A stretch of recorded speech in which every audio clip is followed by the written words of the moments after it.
in less than 45 minutes and do it with such panache. We had Tony, who completely revolutionized Australian cuisine in this country. And well, I've been here in Sydney now for 17 years. It was long before that I started first hearing stories about Tony. I heard stories about great political intrigue and deals and deal making that was accomplished at Tony's Bongoo, his first restaurant in Sydney. Hedonistic, lazy Sunday afternoons at Barara Waters Inn. Late nights and madcap affairs at Kinsella's, and it goes on, and this history, this culture that he's been so much a significant part of creating and fostering continues, of course, with Bilson's and this place, number 1, where we gather here tonight. He's truly he's made a phenomenal contribution to Australian culture, I'm sure you'll all agree.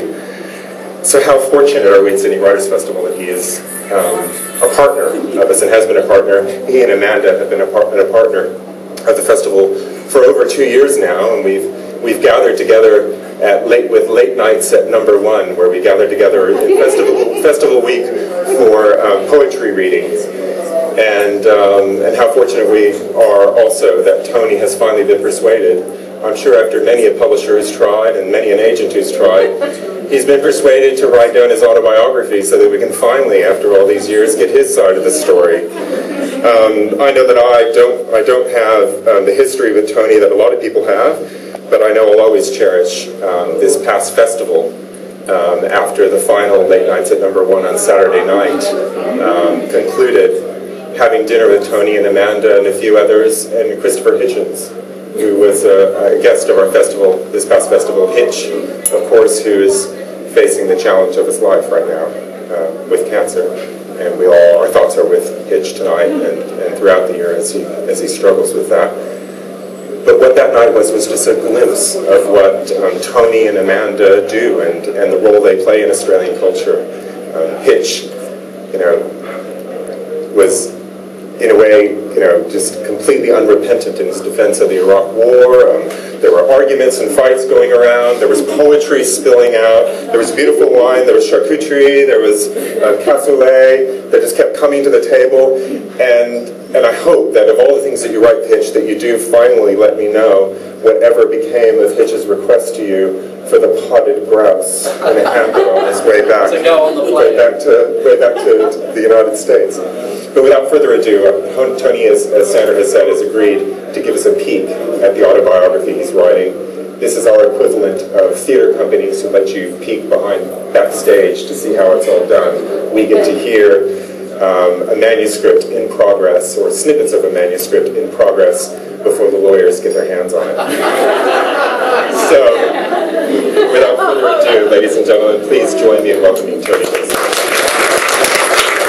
I'd like to just read you tonight. Chip mentioned Tony's Bongoo. Of course, Tony's Bongoo was a very special place because it was the first Labor government we'd had for a hell of a long time. It was the first time we'd had a bit of libertarianism. And it was also the time when there was a lot of cross-cultural intercourse in all senses of the word. So, just reading from a little Tony's Bongoo story. The one lunch of the week that we did was on Friday, and it was always booked out by regulars. The Polly's back from Canberra, Rudy Common with his artists and clients at the top table by the door, the advertising agencies and lawyers, the crooks and the good time girls. Our clients didn't return to work on Friday afternoon. There was no mobile phones. If a call was received for a guest, their presence wouldn't be acknowledged by Allah. Please hold on, monsieur. I will check to see if the Chief Justice is here. Or the Governor, or the Premier, or media billionaire Kerry Packer. And what would you like for your lunch, Monsieur Packer? I'll have a well-done T-bone and a Coca-Cola. Alain, feigning shock. But Monsieur Packer, we do not have the T-bone, and we do not have the Coca-Cola. Kerry Packer, loudly. I don't think you heard me, son.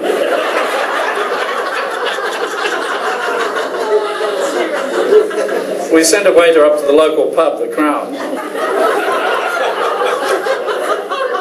And Monsieur Packer got his well-done T-bone.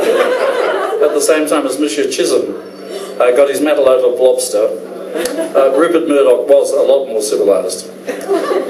Our staff included Sue Walpole, later to become Commissioner for Women's Affairs, Marina Mansoufis, now head of programme scheduling at the ABC, and Alain had a penchant for choosing waiters who appeared to have a spare pair of socks stuffed down their front. Very bright women and Neanderthal men. So what was so special about the food at Tony's Mongoose? The kitchen was small and basic, with a stove from the 1950s. The refrigeration was basic and also very old. This demanded daily marketing from the fish market store in nearby Oxford Street, where there was a group of suppliers: Nicholas Seafood, some of you may remember, Tom and Frank's the greengrocers, Andrew's Butchers. I had a Porsche that had long since gone to the scrap merchants, and I had a mini mug that suited the area perfectly. The fish was served whole then, and often still had rigor mortis, they were so fresh, and the lobsters were kept live, one escaping from the kitchen towards the front door, and you thought the lobsters weren't intelligent. Was spotted by Rudy Common. "I'll have that one."